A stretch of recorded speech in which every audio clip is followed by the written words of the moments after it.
Olá pessoal, tudo bem com vocês? Hoje nós vamos falar sobre duas teorias muito importantes na ciência sobre a origem da vida, a abiogênese e a biogênese. A biogênese diz que um ser vivo poderia se originar de outro ser vivo. Essa teoria foi muito acreditada no século XVII. Então lá eles achavam que, por exemplo, uma pilha de roupa suja poderia surgir ratos, poderia gerar ratos. Eles achavam que os ratos eram filhotes das pilhas de roupa suja. Então o que acontecia? Nessa época, século XVII, não havia muitos hábitos de higiene. Então eles empilhavam aquelas roupas sujas usadas durante semanas e semanas e atraía os ratos, que faziam os ninhos deles lá e tinham seus filhotes.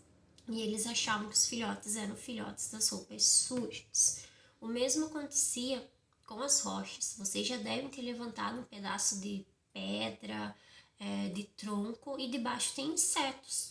Eles achavam que os insetos eram filhotes das rochas e dos troncos, Mas hoje nós sabemos que não é assim.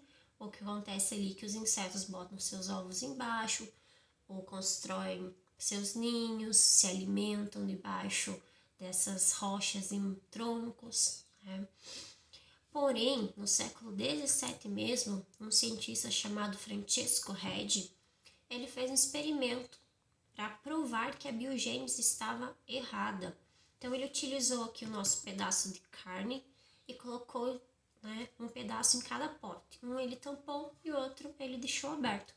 Obviamente, no que estava aberto surgiu moscas, E no que estava fechado, a carne se decompôs, mas não surgiu nenhum tipo de bicho.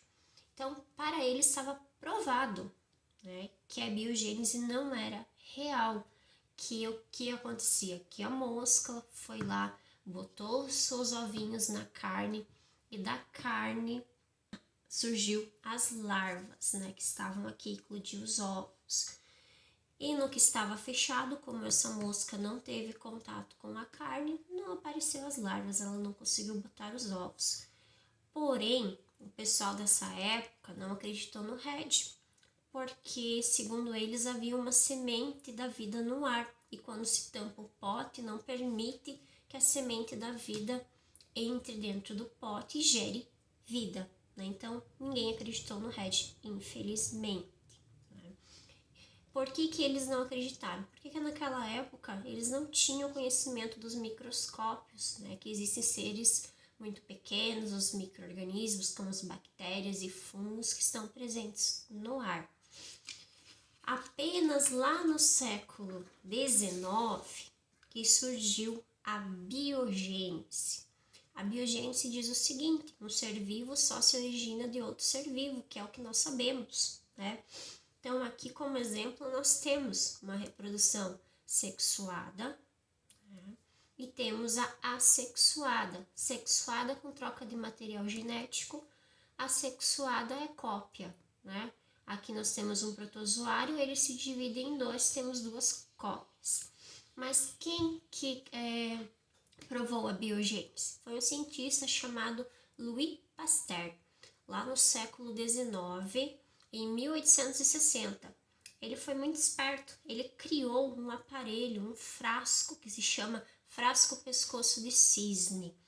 E lá ele fez o mesmo experimento que outros cientistas já haviam feito, mas que falharam, porque sempre falavam que não deixaram a semente da vida entrar dentro do frasco, seja tampando o frasco, seja esterilizando esse frasco.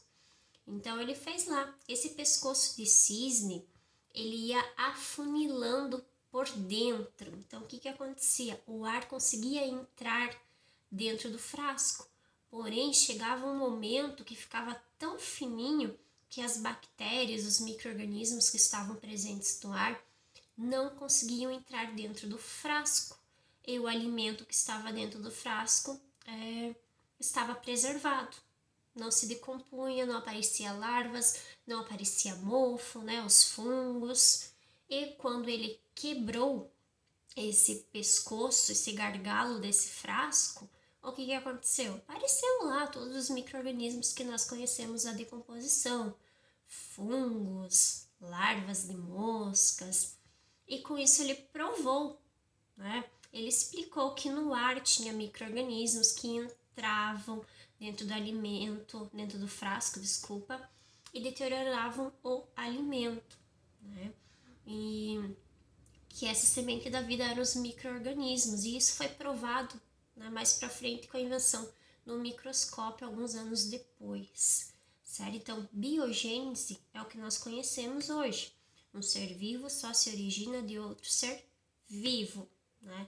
Reprodução sexuada com troca de material genético e assexuada, que é apenas cópia. Então, essas duas teorias são as teorias mais importantes na ciência a respeito da origem da vida.